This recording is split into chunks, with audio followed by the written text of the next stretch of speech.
nak cerita apa sebenarnya SD ni? Siapa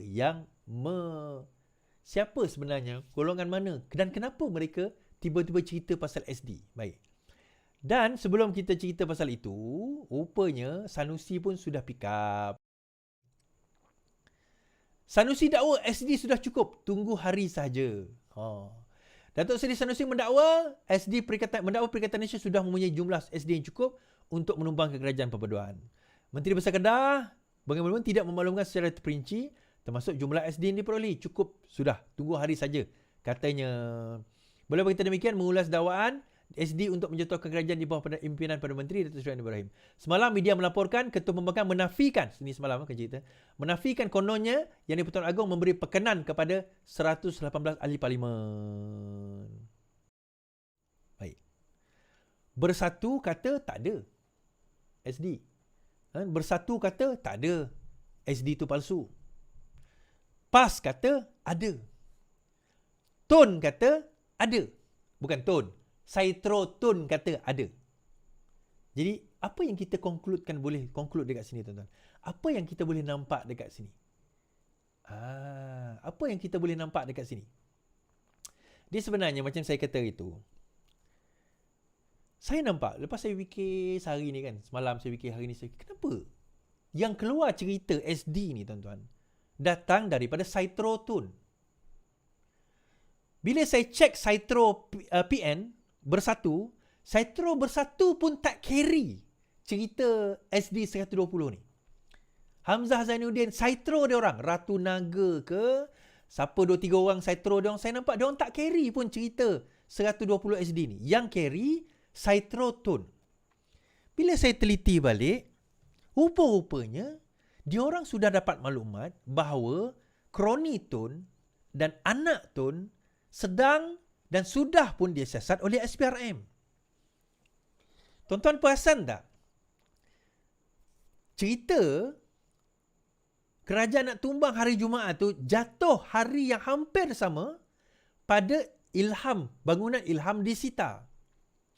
Dan jatuh pada hari yang sama bekas PM disiasat SPRM.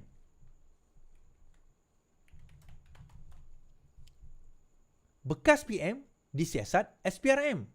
Dan dalam laporan tersebut, bukan setakat bekas PM, anak-anaknya juga dikatakan disiasat oleh SPRM. Saya baca balik berita tersebut. Ni minggu lepas punya berita. SPRM panggil bekas Perdana Menteri Ketua Sulit minggu ini. Seorang bekas pemimpin tertinggi kerajaan dan sesulitnya dipercayai akan dipanggil SPRM dalam minggu ini. Beliau antara bekas pemimpin tertinggi kerajaan sedang disiasat kerana disyaki memiliki aset perniagaan daripada hasil meragukan. Satu sumber mendedahkan kepada utusan Malaysia, siasatan dijalankan juga terhadap kekayaan dimiliki ahli keluarga pemimpin tertinggi berkenaan, termasuk anak-anak dan isterinya. Sumber berkata penaung kepada sebuah syarikat yayasan itu didakwa telah menyalahgunakan dana kerajaan dengan memberi projek melibatkan dana awam kepada individu itu ketika beliau memimpin negara semasa pandemik COVID-19. Okey, yang ni mungkin bukan bukan Tun Mahathir. Namun begitu, dekat bawah ni dalam perkembangan berasingan. Yang tu tadi kita cerita 2 PM sama ada Muhyiddin ataupun Ismail Sabri. Sumber berkata SPM juga telah menjalankan kesiasatan terhadap seorang lagi bekas pemimpin tertinggi disyaki menggunakan dana kerajaan bagi menyelamatkan perniagaan anaknya sehingga menyebabkan gergasi petroleum negara kerugian lebih 500 bilion sehingga 1979. Kenapa tujuan dia orang ni nak dalam kes ini keluar? Cerita ni tak blow up, tuan-tuan, tak meletup. Cerita ni tak meletup. Tiba-tiba yang meletup cerita apa? Cerita 120 SD tu. 120 SD tu meletup. Cerita ni tak meletup. Dan siapa yang kenal Mahathir, dia tahu. Kelebihan Mahathir adalah dia pandai media diversion.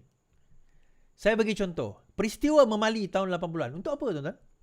Pada masa itu, dia ada konflik dengan timbalan dia. Tun Musa Hitam. Pada masa itu, dia ada konflik dengan Musa Hitam. Dia pergi ke luar negara, Musa hitam buat keputusan, akhirnya Musa hitam yang jadi kambing hitam dalam kes Memali. Sedangkan orang lebih suka Musa hitam daripada Mahathir pada masa itu. In fact, bapak saya ada buku. Ditajuk buku itu adalah 2M. 2M ialah 2M. Saya tengok lebih kurang 2M. Tulisan Syed Hussein Alatas. M tu Mahathir dan Musa. Orang lebih prefer Tan Sri Musa, sekarang ni Tun kot, daripada Mahathir pada waktu itu. Itu diversion. Saya banyak, kalau nak cerita diversion banyak. Ini cerita contoh. So bagaimana dia berjaya gunakan media, gunakan peluang, gunakan apa orang kata peristiwa untuk nak divertkan isu. Now, kita jangan nafikan Memali itu peristiwa itu berlaku, kematian berlaku. Tetapi adakah dia sebagaimana yang didakwa? Itu Memali. Tuan-tuan ingat tak peristiwa Al-Arkam diharamkan? Itu tahun 80-an, tahun 90-an. Al-Arkam diharamkan. Peristiwa itu berlaku. Al-Arkam itu masih ada, sampai sekarang masih ada. Tukar nama je. Tetapi bukan Al-Arkam itu baru wujud pada waktu itu. Al-Arkam itu dah wujud sejak daripada tahun 70-an, 80-an dah. Tapi kenapa pada waktu itu tiba-tiba dia diharamkan? Sebab Mahathir tengah struggle nak melawan sentimen agama yang dibawa oleh PAS. So dia nak tunjulkan ekstremism di dalam kelompok agama ini. Tahun 90-an. Dan rakyat percaya. 80-an pun rakyat percaya. Masuk tahun 2000. Apa yang berlaku tahun 2000 tuan-tuan? Al-Ma'unah. Kan? Al-Ma'unah pada waktu itu berlaku pada 2 Julai tahun 2000. Saya tak menafikan bahawa Al-Ma'unah itu berlaku. Saya bukan kata itu konspirasi kerajaan. Memang ada rampasan harta pula. Senjata dan sebagainya. Memang ada. Tetapi Mahathir guna peluang itu untuk blow up sehingga rakyat berasa khawatir dan takut. Akhirnya mereka bernaung di bawah Mahathir. Peristiwa apa berlaku tahun 2000 tuan-tuan? Reformasi. 1999. Masuk tahun 2024-23 ini, cerita dia terkeluar. SPRM mula menyesat. So, untuk divertkan isu itu, cerita ini keluar. Dan saya perasan, dan saya tahu, di kalangan Saitro PN, Tun punya tim dan juga Bersatu punya tim, dia orang gaduh sekarang ni. Dia orang duk bergaduh sekarang ni. Masing-masing duk kutuk diri masing-masing. Masing-masing duk tunjuk mereka yang terpaling. Tapi tak apalah. Itu hal masing-masing internal dia orang lah kan. Dan yang menariknya, bila 120 AD. So, apa kaitan Raja Petra? Tuan-tuan, Raja Petra ni dibayar. Dia ni mercenaries. Dia dah pergi negara luar. Apa dia nak risau? Siapa bayar aku? Aku ceritalah. Aku sembang lah apa sekalipun. Negara kita boleh buat apa? Dia dekat London. Dekat UK. Dia nak cakap apa sekalipun. Negara kita tak boleh buat apa tuan-tuan. Kita tak boleh ambil tindakan pada dia. So, bila dia tunjuk. Kan? Percanggahan dakwaan 120 SD. Pemerhati politik berada dalam keadaan berjaga-jaga setelah seorang penulis blog mendakwa pembangkang memperoleh 120 SD. Pengarah pilihan raya Muhammad Sanusi juga kata sudah cukup. Bagaimanapun semakan terhadap dakwaan Raja Petra dan dokumen yang pegangnya mendapati terdapat percanggahan yang menjadi persoalan. Apa yang ditunjukkan oleh Raja Petra? Dalam video yang disiarkan pada hari Jumaat, Raja Petra mengangkat 3 keping kertas. 3 keping kertas yang ini diangkat. 2 keping kertas pertama didakwa sebahagian daripada senarai 5 muka surat ahli parlimen yang telah menarik sokongan terhadap Anwar Ibrahim. Saya rasa ni kot. Yang ni, betul. Yang ni lah, dua-dua tu lah. Perhatian lebih teliti pada kedua-dua muka surat itu menunjukkan ia adalah senarai semua 222 ahli parlimen. Betul. So, ada semua senarai 22. Terdapat 6 ruang iaitu kawasan pilihan raya, nama, parti gabungan, setuju atau tolak. Di bawah 2 jalur terakhir, pilihan ahli parlimen dinyatakan dengan menyalahkan sama ada setuju atau tolak, berwarna putih, manakala jalur yang satu lagi dikelabukan. So dekat situ dia tulis UMNO 11 orang yang sign SD, MCA 2, MSC 1 total 14, Muda 1, Warisan 3, GPS 23, JRS 6, Sabah 1, Sabah 2, Bebas Sabah 2, PBM 1 total 37, so PN 72 total 123. 5 ahli bersatu yang hianat akan ikut. Sementara itu keping kertas ketiga mengandungi jumlah penyokong SD dinyatakan. Now berapa jumlah dia? Menurut kertas ketiga yang ditunjukkan Raja Petra, 14 daripada UMNO macam saya sebut tadi. Senarai yang dikatakan itu mendakwa muda GPS. Okey, macam saya sebut ya. Selanjutnya senarai itu mendakwa 3 daripada 5 ahli parlimen akan menyokong. Total 123. Okey, fine. Siapa sebenarnya yang berpaling tadah? Alright. Walaupun keseluruhan senarai 123 ahli parlimen telah menandatangani SD tidak tersedia, terdapat gambaran dia dua helai pertama yang ditunjukkan oleh Raja Petra. Ini gambaran ini. Gambaran ini nampak. Dia bila ditunjuk tu nampak. So kita boleh pause dan kita boleh tengok. Senarai di sebelah kiri skrin adalah untuk Perlis, Kedah, Terengganu dan senarai untuk Pulau Pinang. Bagaimanapun, ia tidak menunjukkan sebarang perubahan dalam sokongan masing-masing. Sementara itu, di sebelah kanan, skrin sebelah kanan lebih sukar dibaca tetapi dipercayai menunjukkan sebahagian Johor dan serta Sabah. Daripada senarai itu, sekurang-kurangnya seorang ahli parlimen BN Johor didakwa menyokong pertukaran kerajaan mengikut senarai yang ditunjukkan. Walau bagaimanapun, lebih ketara bagi ahli parlimen Sabah. Ketiga-tiga ahli parlimen warisan yang partinya berkod warna ungu disenaraikan sebagai menolak SD. Warisan dikatakan menolak, bercanggah dengan jumlah yang ditunjukkan oleh Raja Petra. Iaitu dia kata warisan ada 3. Tapi dalam senarai dia kata warisan menolak.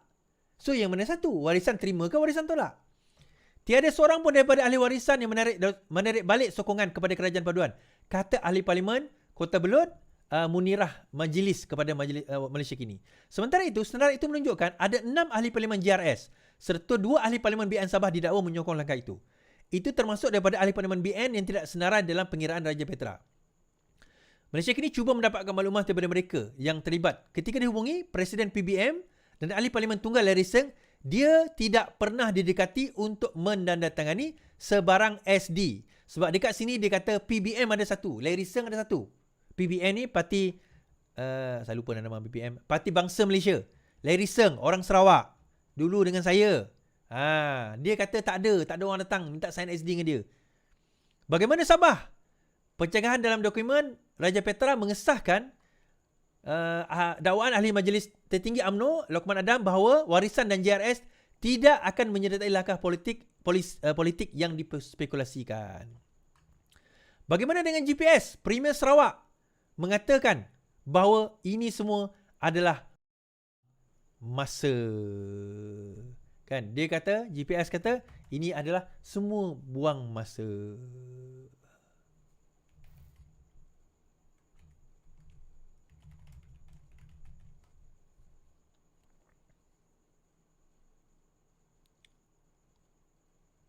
Okay.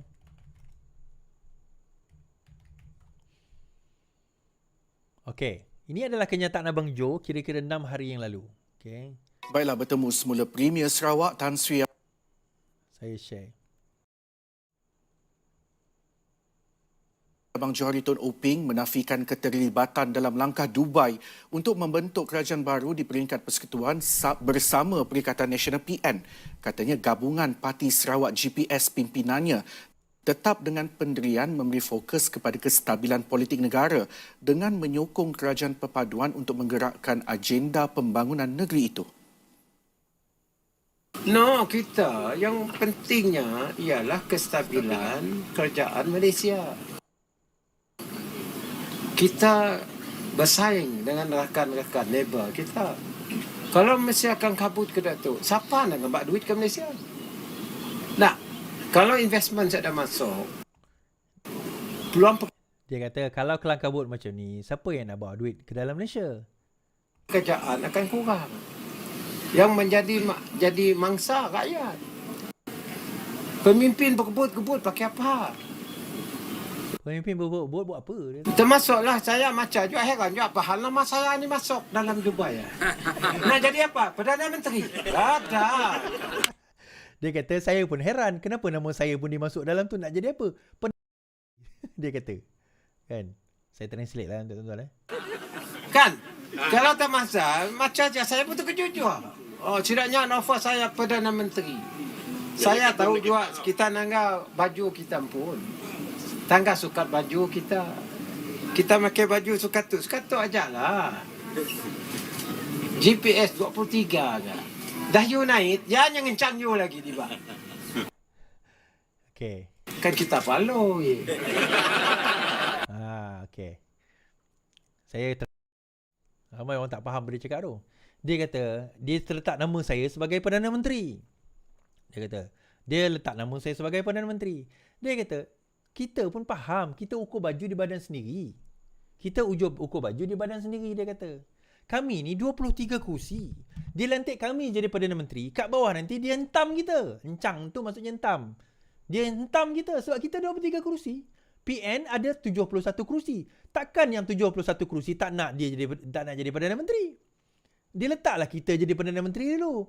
Tapi sebab kita 23, akhirnya dia hentam, kita dia naik. Kita bukan paloi, kita bukan bodoh. Bang Jo kata. Tak, isunya tuan-tuan, saya macam ni. Raja Petra ni, saya dah tahu dia menipu. Kan? Saya dah tahu lama dia menipu. Dah orang sampai anxiety. Sebenarnya bukan cerita tu, kita kena fokus dengan Tun Mahathir dan anak-anak dia ni. Kena siasat ni. Tu Raja Petra kita tahu dia memang penipu. Muka pun muka penipu. Yang korang bijak pandai ni boleh percaya pada dia tu kenapa? Kan? Okay. Dan yang kedua, Sanusi cakap macam tu Is. Sanusi tu pun dapat daripada Raja Petra. Kenapa? Saya kata tadi, ada dua tim. Satu bersatu. Satu tim Mahathir. Bersama dengan Mahathir itu bersatu ke PAS. So PAS faham apa yang Saitro Tun nak bawa. So dia pun carry naratif yang sama. Faham tak? Sanusi ni propagandis. Dia macam saya juga propagandis. So dia carry apa yang Raja Petra bawa untuk nak lindungi berita Tun yang kita cerita tu. So lepas ni tumbang lagi kerajaan guys. Macam ni lah tuan-tuan. Tumbang ke tak tumbang ke, saya macam ni lah. Jadi kerajaan ke, jadi pembangkang ke, saya macam ni lah. Inilah saya. Itulah tuan-tuan. Kita tak risau. Memang rakyat akan sedih. Memang rakyat akan merana negara akan menderita. Kita faham. Kalau tumbang rakyat akan menderita, masa tu pastikan tuan-tuan ada dengan saya. Kita hentam kau lunyaikan geng-geng pengkhianat ni. Boleh tuan-tuan? Setuju tak? Setuju tak setuju? Terima kasih. 10,000 orang juga menonton kita malam-malam ni.